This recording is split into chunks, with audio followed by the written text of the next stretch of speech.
Alhamdulillahi Rabbil Alamin Ar-Rahmanir Rahim Maliki Yawmiddin Iyyaka na'budu wa iyyaka nasta'in Ihdinas siratal mustaqim Siratal ladzina an'amta 'alaihim ghairil maghdubi 'alaihim waladdallin. Amin. Kita baca ayatnya dulu. A'udzu billahi minasy syaithanir rajim. A'udzu billahi minasy syaithanir rajim. Bismillahirrahmanirrahim.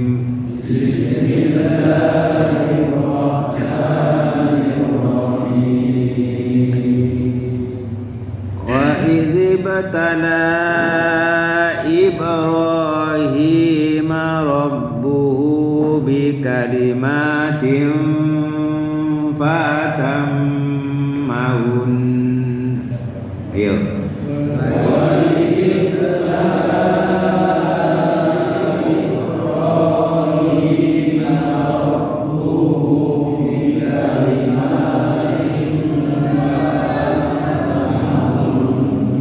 Jadi banyak kalau ada pantulannya, tapi pantulannya kecil. La disebut oleh alif yang berbaris, berarti mad jaiz munfasil. Jadi lebih panjang dari biasanya. Kalau yang umum kan mad tabi'i hanya 2 ketukan, ini bisa sampai 5. Wa idz batala Ibrahim rabbuhu bikalimat. Mulai.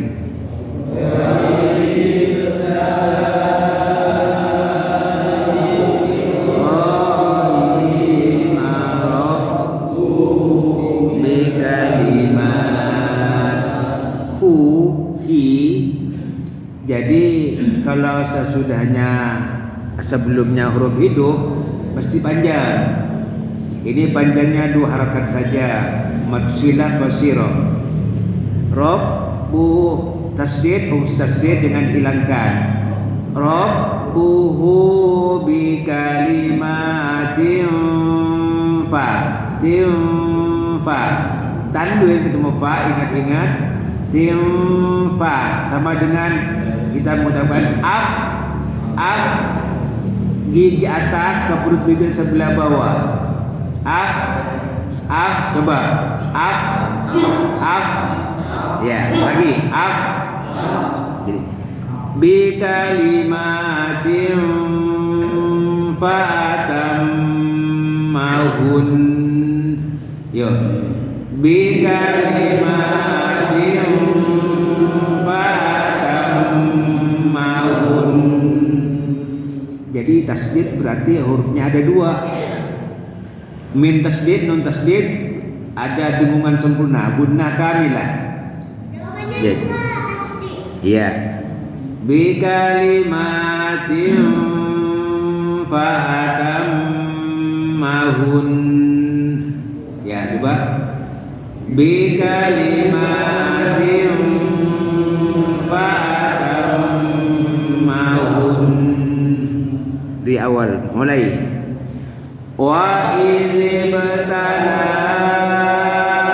Ibrahim rabbuhu bi kalimatin fatammahun.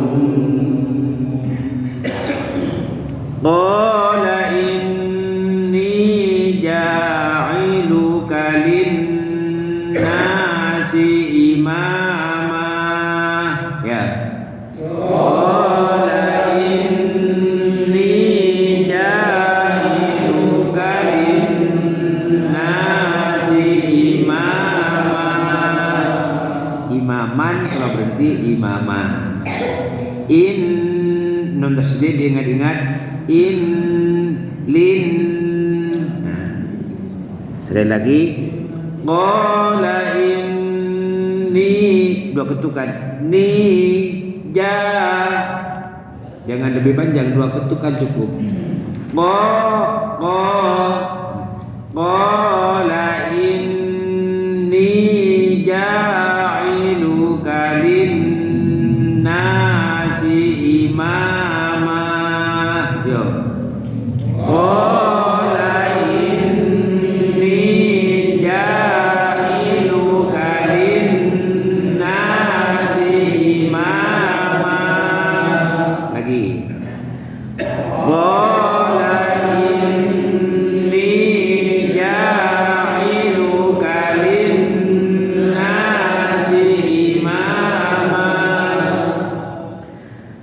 Qala wa min zurriyyati. Qala wa min zurriyyati. Ada tasydid ditekan. Qala wa min zurriyyati.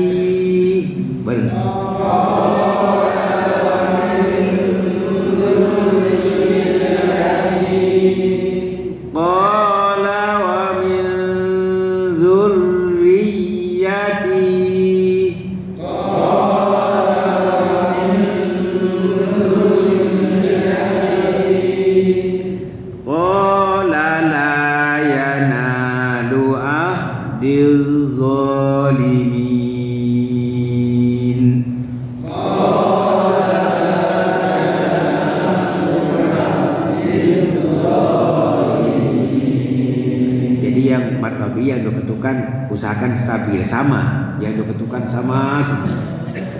Qala la yanalu ahdiz zalimin.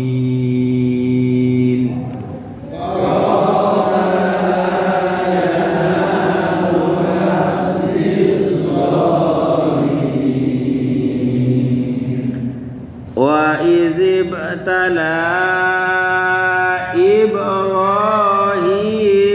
rabbuhu bikalimat wa Ibrahim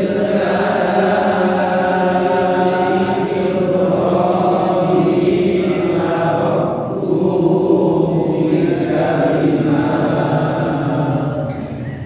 bikalimatin fa'atammahun.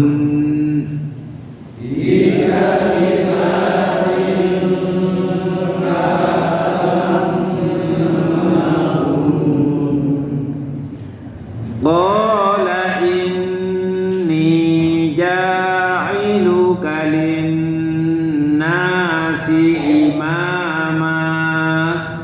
Qala inni ja'iluka lin-nasi imama. Qala wa min zurriyyati.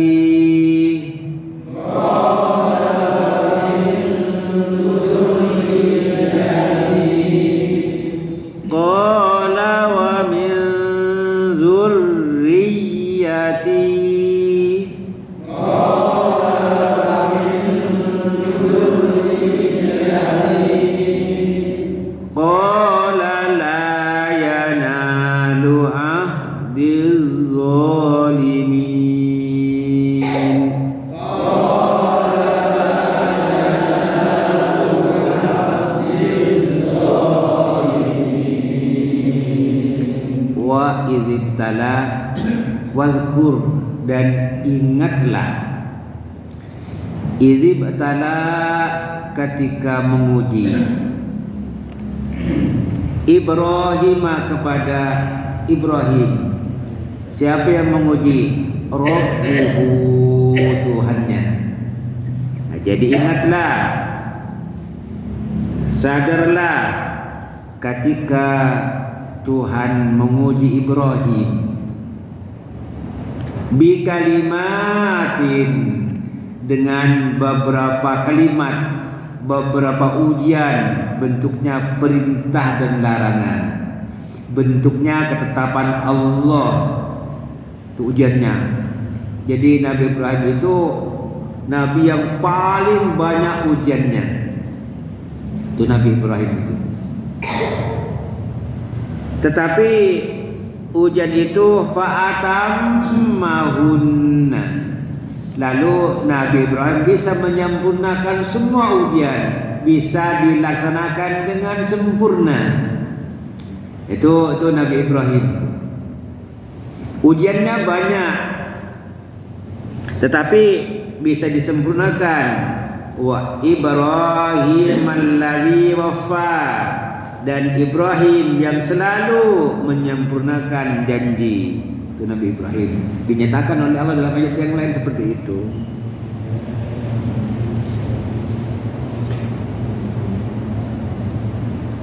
Ujian berupa perintah.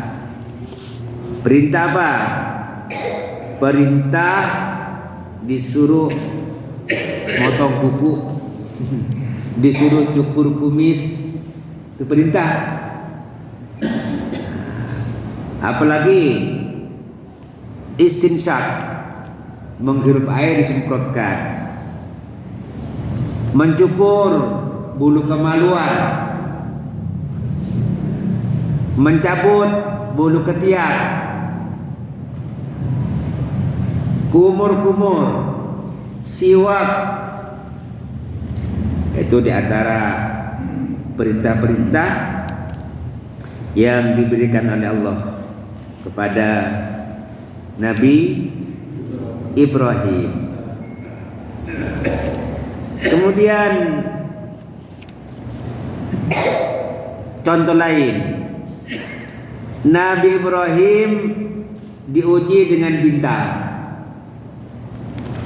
Lihat bintang, hadza rabbi, ini Tuhanku.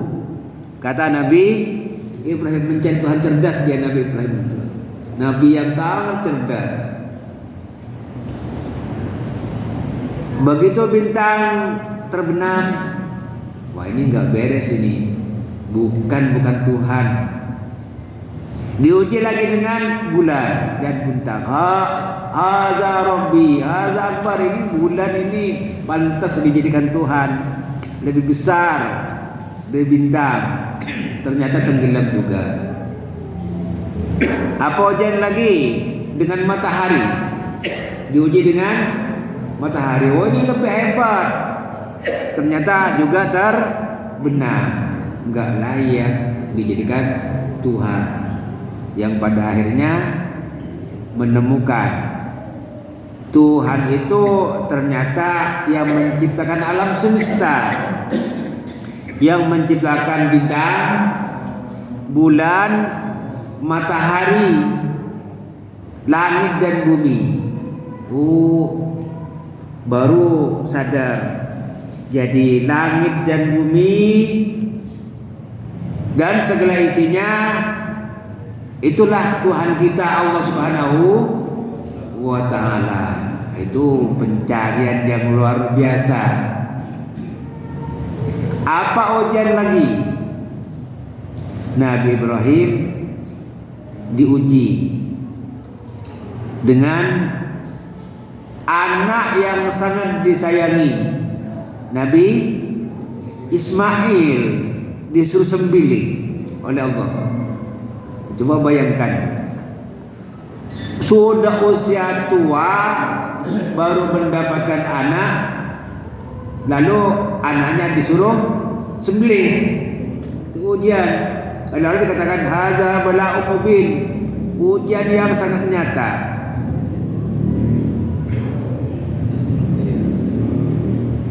Falamma balagha ma'ahu as-sa'ya qala ya bunayya inni ara fil manam anni azbahuka fanzur madza tara. Setelah Nabi Ismail usia dewasa, qala ya bunayya, wahai ananda, Inni ara fil manam, dalam tidurku aku bermimpi agar aku menyembelihmu. Nabi Ibrahim yang cerdas, Nabi Ibrahim yang santun, walaupun kepada anak tidak seundang-undang, dia dapat wahyu dari Allah, tapi fanzur madza tara, wahai ananda bagaimana pendapatmu nak tentang mimpiku. Itu orang tua kepada anak. Jadi jangan mentang-mentang orang tua sesuka hati kepada anak, enggak begitu yang diajarkan Allah. Anaknya pun dimintai pendapat oleh Nabi Ibrahim, fanzur madza tara. Anaknya yang santun, yang juga taat kepada Allah, dia hormat kepada orang tua walaupun yang dihadapi kematian. Apa kata Ismail? Ya abati fa'al ma tu'mar, wahai ayahanda, apa yang Allah perintahkan kepadamu ayah, silakan laksanakan. Insya Allah minas sabirin, insya Allah ananda termasuk hamba Allah yang sabar. Ini disuruh sembelih, itu jawaban anak itu. Silakan ayah, kalau itu perintah Allah, nggak ada urusan, silakan laksanakan. Insya Allah ananda sabar ayah. Tuh anak yang soleh. Nah kita juga ini anak juga walaupun tua-tua, ya kita punya orang tua. Jadi anak yang sudah tua, ada orang tua yang masih hidup, bakti sama orang tua. Ada yang sudah meninggal, bakti sama orang tua walaupun sudah meninggal. Jadi bukan bakti sama orang tua itu hanya sewaktu orang tua hidup, enggak. Sering saya utarakan itu. Gimana bakti sama orang tua yang sudah meninggal? Doakan. Al-istighfaru alaihima, salatkan dia. Wa ifa'um bi uhudihima, ada janji nazar laksanakan. Itu bakti sama orang tua. Ikram sadiqihima, muliakan teman dan sahabatnya. Kemudian akhlak kita yang mulia, itu juga orang tua dapat nilainya itu. Kita ibadah juga dapat orang tua, itu bakti anak kepada kedua orang tua ketika orang tua sudah dipanggil Allah. Begitu Nabi Ismail, bakti sama orang tua luar biasa. Urusan dengan Allah enggak tanggung-tanggung, dia luar biasa, serahkan semuanya kepada Allah. Tuh. Nabi Ibrahim ini orang pertama yang dihetan. Orang pertama yang dihetan. Jadi sudah tua baru dihetan, udah keras itu. Ya. Kemudian Nabi Ibrahim, orang yang pertama beristinja dengan air. Nabi Ibrahim orang yang pertama memakai celana. Nabi Ibrahim itu dulu mungkin asal pakai saja, ya. Nabi Ibrahim orang yang pertama ceramah di mimbar. Jadi ya Allah, makanya Nabi Ibrahim ini disebut apa? Abul Anbiya, bapaknya para nabi. Anak-anaknya jadi nabi. Siapa lagi? Anaknya dia Nabi Ismail, Nabi Ishak, cucunya Nabi Yakub, cucunya lagi Nabi Yusuf. Jadi bapak yang anak-anaknya soleh jadi nabi. Nah kita ini gimana anak kita? Jadi apa anak kita? Jadi apa cucu kita? Ya paling tidak kita ikhtiarlah. Anak cucu diajak ke masjid, diajak ngaji. Walaupun mungkin untuk menjadi nabi kayak Nabi Ibrahim. Tidak mungkin kan tidak ada nabi lagi. Paling tidak ada ikhtiar. Nanti yang akan berlaku ketentuan Allah. Insyaallah al jaza min jinsil amal. Balasan itu tergantung amalnya, sesuai dengan amalnya. Kalau ikhtiar datang ke masjid, duduk dengan orang yang soleh, insyaallah anak kita akan jadi soleh.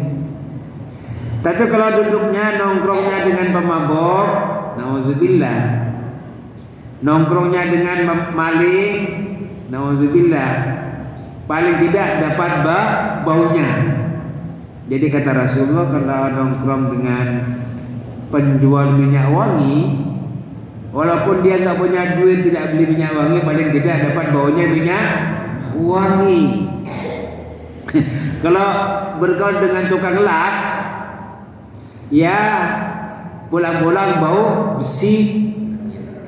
Jadi tergantung pergaulan kita. Anak kita juga begitu, mesti kita hati-hati dengan siapa bergaul. Karena itu juga menentukan. Ya Allah. Jadi kata Allah, wadhkur ya Muhammad liha wal musyrikin wa ahli kitab. Muhammad, tuturkan itu kepada orang-orang musyrik, kasih tahu kepada ahli kitab, kasih tahu alladzina yantahiluna millata Ibrahim wa laisu 'alaiha. Mereka yang ngaku-ngaku mengikuti agama Ibrahim padahal mereka tidak. Jadi karena keturunannya kakeknya nabi, tetapi tidak semuanya ikut kehendak nabi.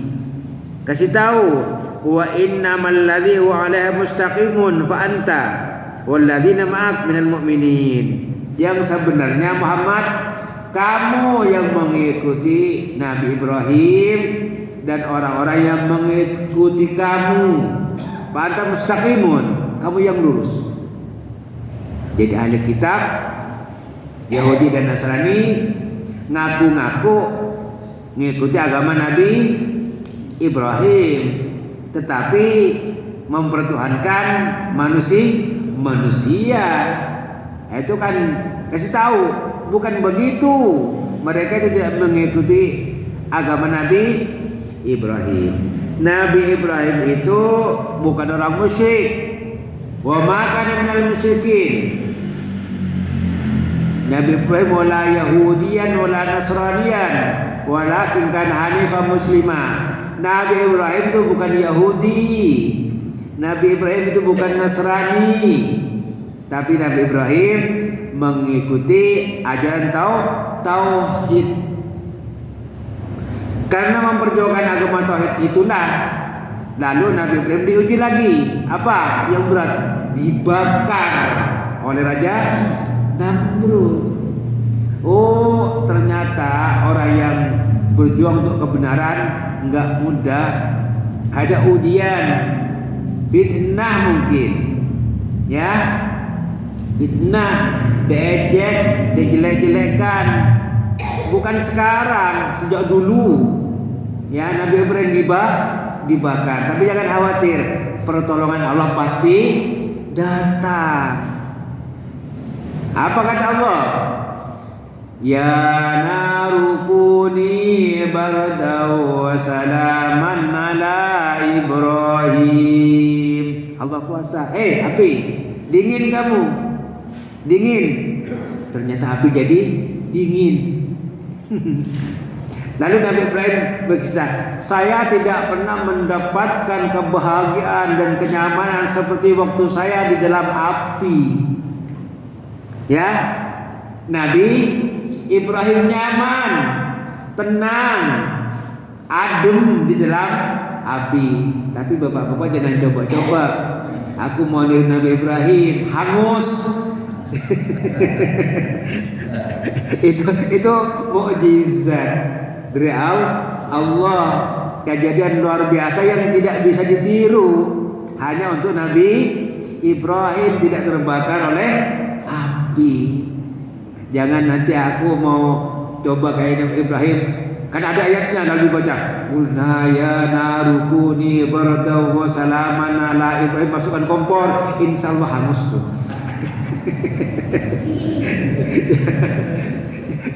Jadi itu mukjizat.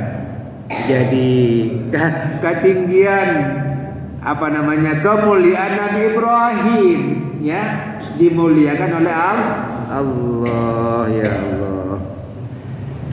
Inna Ibrahim kana ummatan qanitan lillahi hanifa wa ma kana minal musyrikin. Nabi Ibrahim itu tunduk patuh kepada Allah, lurus dia, tidak tergolong orang musyrik, tidak menyekutukan Allah, tidak nyembah manusia.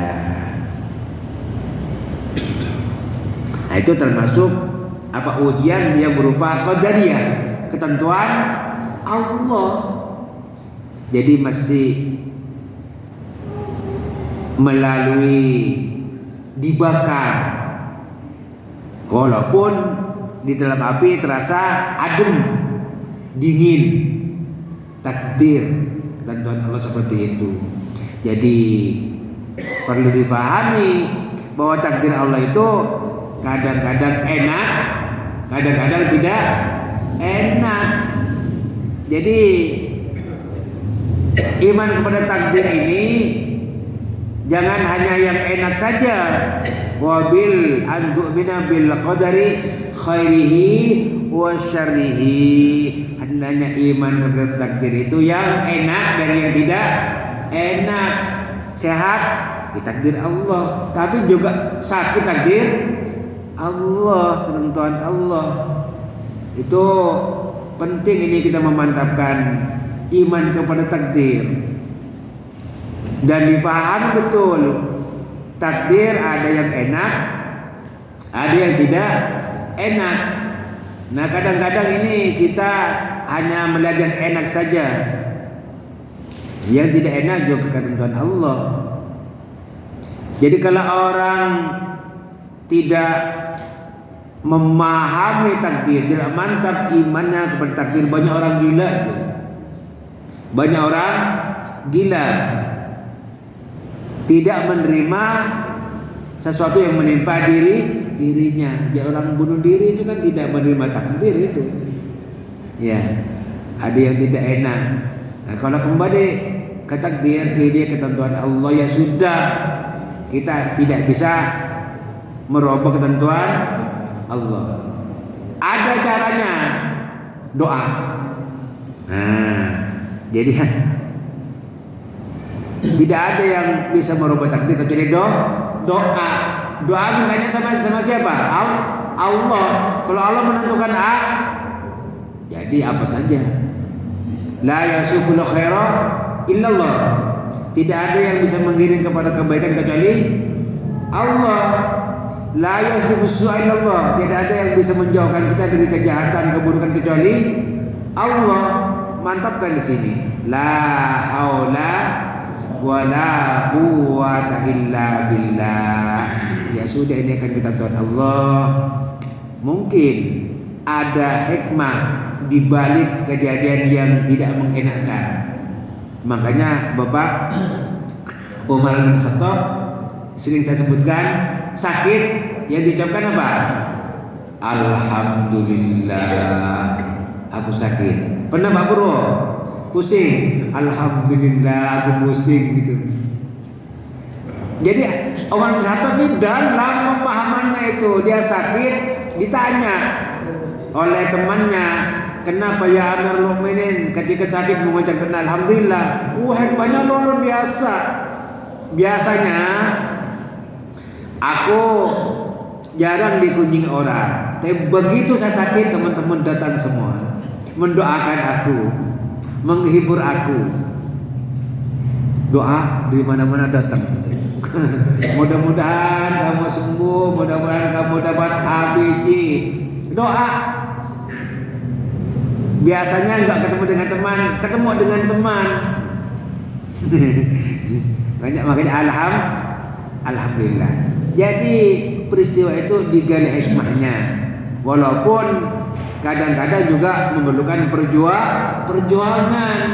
Yang tidak enak itu perlu perjuangan supaya kita bisa menerima, kembalikan pada takdir Allah. Iya, ini ketentuan Allah. Nah, guru-guru agama juga, ustaz, kalau dapat ejekan dan hinaan, ya kita pahami itu ujian Allah, tetapi nggak gampang, perlu perjuangan. Perlu perjuangan, belum fitnah segala macam. Rasulullah juga begitu. Kalau kita difitnah, dikasih amplop gitu. Rasulullah difitnah dilempar pakai kotoran binatang, difitnah dilempar pakai batu sampai berdarah-darah. Itu Rasulullah. Nah, kita ini berjuang ini. Ada dikit kadang-kadang sudah enggak tahan.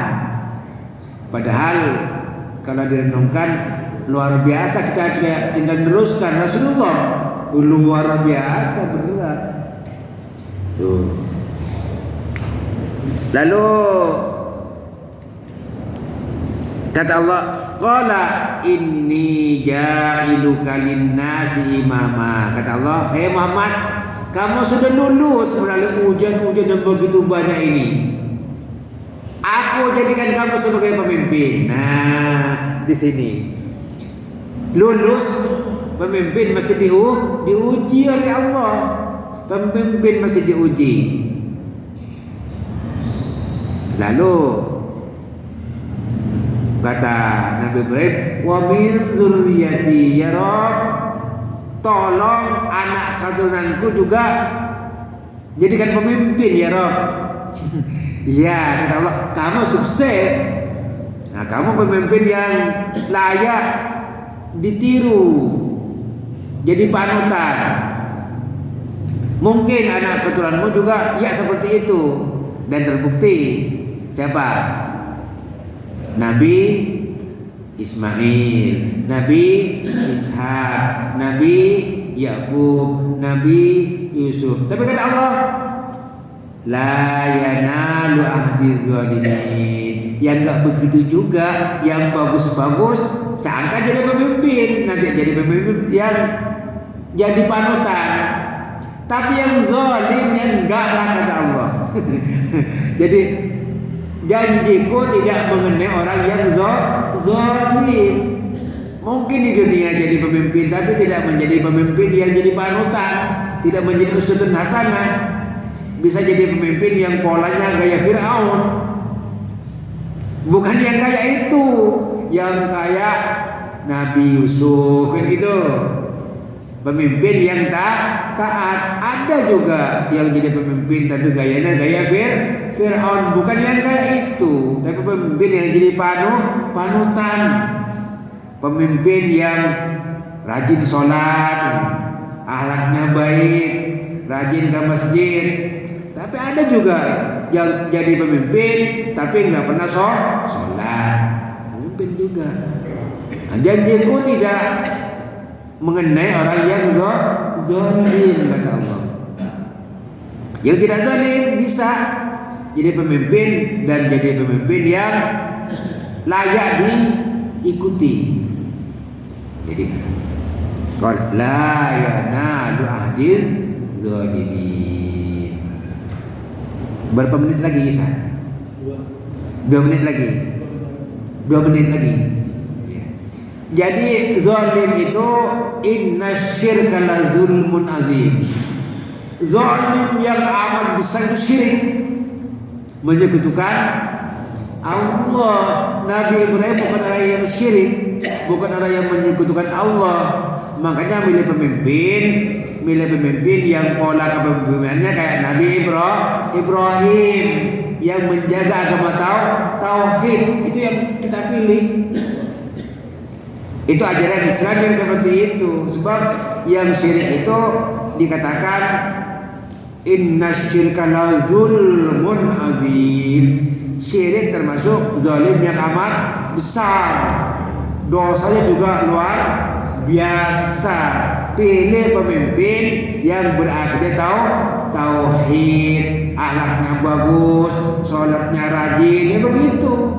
Itu pola kepemimpinan yang diajarkan oleh Allah, yang kayak Nabi Ibrahim. Walaupun bukan Nabi, paling tidak niru kepemimpinan Nabi. Mungkin tidak 100%, tapi persentasenya lumayan lah begitu. Zahirnya kita lihat, zahirnya lihat.